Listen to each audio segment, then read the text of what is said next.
Korea's 30-year-old constitution is about to get a major facelift as President Moon Jae-in's proposal for constitutional revision is set to be submitted to the National Assembly on Monday. Now, the revision proposes a 4-year, 2-term presidency replacing the current 5-year single term. It also lowers the legal voting age to 18 from the current 19 and grants more autonomy to local governments. And before we go into further talking about the revision bill, let's first listen to what Cho Kuk, Senior Presidential Secretary for Civil Affairs, said in a media conference outlining President Moon's proposals on Tuesday. The upcoming constitutional amendments must be centered on the people. The amendments must expand basic rights to guarantee freedom, safety, and quality of life, and broaden the people's rights such as through the expansion of direct democracy. And to talk to us more about this, Professor Song Se-ryun from Kyung University joins us in the studio today. Hello, Professor. Good to be here. All right, so before we get into the all details about this revision, let's first talk about why such a revision to our 30-year-old Constitution is necessary and how many revisions have been made to the Constitution up until now. We have made 9 amendments so far. It's been 31 years since the last amendment, but the first Constitution was promulgated in 1948, so it's a 70th year, actually. Those amendments, if you look at the different aspects of it, the vast majority of it has to do with how to elect presidents and how long they serve. First, several ones, there's some shameful history of kind of shoring up of dictatorial regimes, but especially since 1989, Korea had shown some knee-jerk reaction against having a longer term, sort of reminiscent of the dictatorial regime. So 5-year term has been the norm. But a couple of things kind of prompted this thing. I think that the unfortunate history of having 2 presidents at the same time in the jail, that shows that there is something wrong with the presidential power structure, first of all. And the term itself, 5 years, is kind of short, since we're kind of out of this trauma of having dictators at this point. Probably we need to have a more stable system where we can look to a long-term planning for the national affairs. Now, before we go into this further, I think it was interesting that President Moon's revision bill was announced by the Blue House and outlined over a period of 3 days. Now, was there a certain reason behind this scheduling? Well, the opposition is criticizing that they're making a political show, became a mini-series of it. Certainly, they could have done it in one spot and announced it all at the same time. But I understand that there are a lot of different revisions. And as you know, the news cycles kind of focus on top 2, at most 3 items. So having 3 different chunks divided by different aspects of the amendment, I think it's a nice idea. All right. So in the first chunk, the presidential office spoke about the preamble of the new constitution as well as the revisions to enhance basic rights and sovereignty of the people. Tell us more about this. The Constitution has a distinctive characteristic that it promotes more of a human rights aspect of it, individual rights aspect of it. I think it has 2 kind of causes for it. One is that Korea has developed thus far. And we concentrate on the economic aspect of it at first, and then there's a political kind of reforms. Now, Korea is turning its attention more to the social issues and more of individual rights issues. So I think it's kind of natural in that development. But the other side is President Moon has a background of human rights attorney. So I think that aspect of it is very dear to his heart, and that's reflected in this proposal. And now this bill also seeks to reinforce the rights of laborers, stipulating that workers and employers will have equal rights when it comes to the decision-making process. Tell us more about these changes. I think a lot of people think that it's just the semantics, but if you kind of be sensitive about it, the 근로자, as it is written in the current Constitution, strict, definitional meaning is a worker who diligently works. And it does have a kind of a user's point of view, employer's point of view, because employee, it does not have a meaning if there's no employer. I think this new language, kind of stressing the worker aspect of it is, no matter how the employment situation is, if you're a worker, then his rights has to be protected and enhanced. I think that not only the definitional semantics of it, I think that this constitution is kind of mandating or promoting that their rights has to be expanded, and certainly there are some provisions that indicate that direction. Now, before we go on, let's listen to what came out of the second part of the government's presentation on the revision bill, which focused on elements of the Constitution concerning the economy and the decentralization of government. We must resolve the imbalance between Seoul and its surrounding regions and the rest of the country. The growth of the nation must lead to growth for the people. And to resolve the issue of increasing social inequality, the concept of land as a public resource that allows special restrictions or obligations to be imposed when necessary for efficient use and to protect the public nature of land will be stipulated. People's right to manage and recall their elected representatives and officials must also be enhanced. So what are some of the parts in the revision that talk about, again, strengthening the sovereignty of the people in detail, I guess? Right. I think what stands out is the inclusion of a recall of the National Assemblyman and also the ballot initiative, which are not really new. A lot of, for example, American states have this system that opens up more avenue for the people to participate in the political process. I think in that sense there is a shown tendency that this constitution gives more power to the people.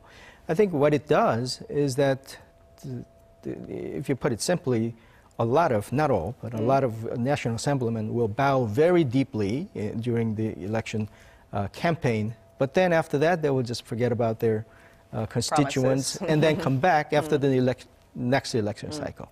Well, now they have to be very mindful of the optics of what they do and what kind of impact it has to the constituents, and they have to be very concerned about the rumors and reputations, because it can kind of result in the recall or having a bad reputation that will affect their electability.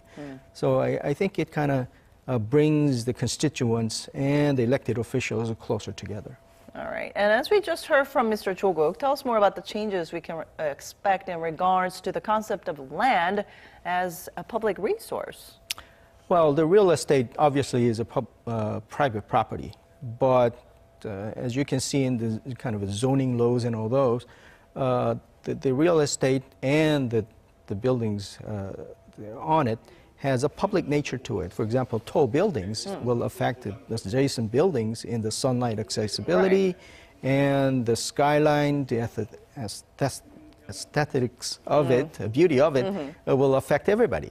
So this concept has always been there, but this constitution kind of strengthened that idea for a very specific purpose, actually. The speculative investment in the real estate has been the problem all along.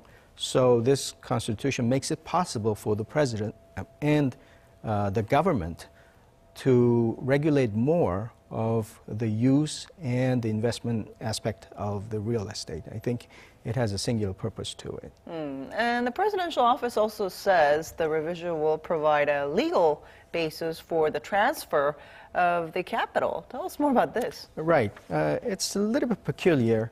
During the time of Roh Moo-hyun administration, there was an effort to relocate the capital at the time. The Constitutional Court at the time rendered a decision which a lot of people thought was peculiar. They said the Seoul is the capital city because of the Constitution. Not an express language, because there is none, but because the customary constitution. So ever since then, the changing the capital has become a constitutional matter, and without the revisions, you cannot relocate the capital. All right. Now, last but not least, let's take a listen to what President Moon had in mind in regards to reforming the country's current electoral system, as well as redistributing power. The administrative reforms start by reforming the electoral system. Therefore, under the constitutional amendment, 18-year-olds will be eligible to vote. The president's power will be curtailed, while the prime minister and the National Assembly will be given more power. Reform of the power structure should respect public sentiment. Policy sustainability will be ensured by giving presidents the opportunity to seek re-election by implementing a 4-year, 2-term presidency. So the president's power will be curtailed, like we just heard, and there are also a number of changes in regards to giving more autonomy to local governments. Now, why are such changes necessary to the president's power, as well as giving more autonomy to local governments? Well, this is the meat of this constitutional amendment. A lot of problems has been kind of pointed to the fact that the president is too strong. They call it imperial presidency.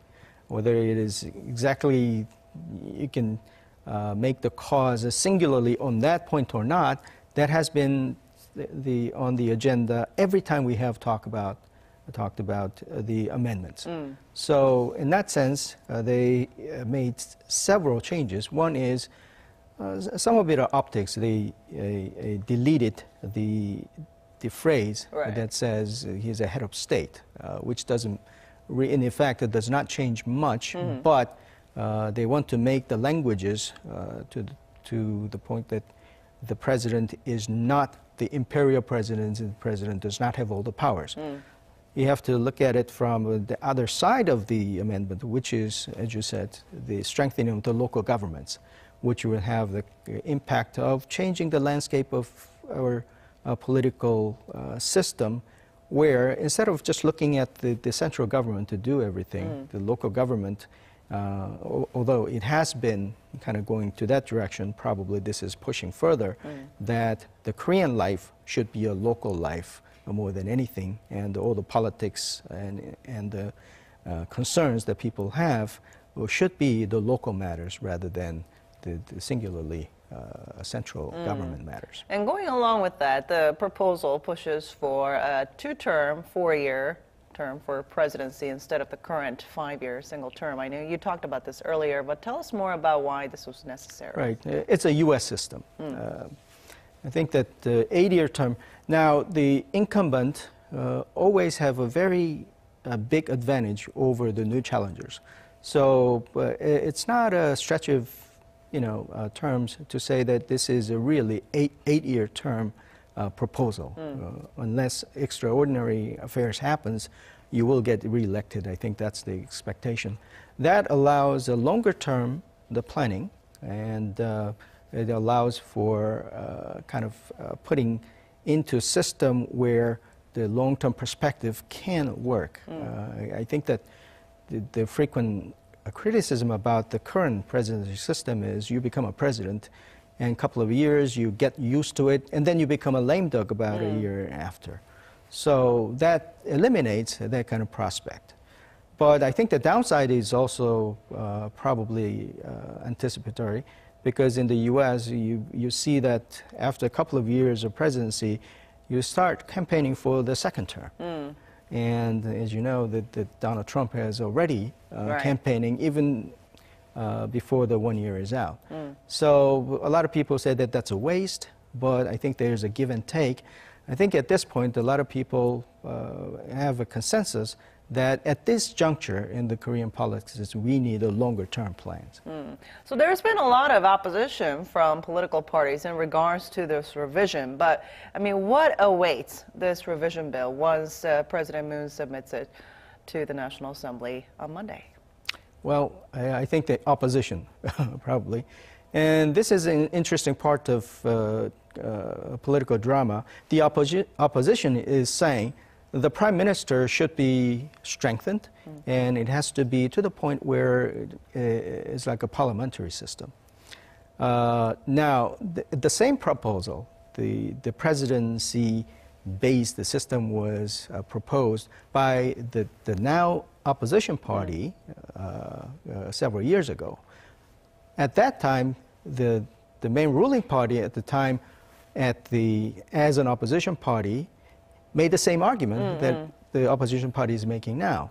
So a lot of people think that, well, it's a political calculation, or if you think that your party is not going to be in the main party next time, it's better have the power in the National Assembly, right. And hence the Prime Minister. I think that the discussion is worthwhile, regardless of the political intentions. Korea is long due to talk about what is the merits and demerits of the presidential system, or having a very decentralized system where a prime minister has the power to take care of the national matters. So I think that the debates will go on. But do you think it'll get passed by the National Assembly?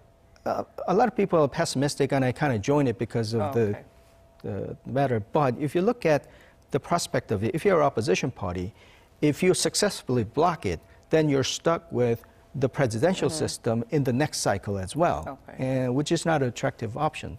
So I wouldn't rule out a possibility that they will come together and say at least work on the presidential election part. All right, we'll look forward to where this goes from here on out. Thank you so much for coming in today. Thank you.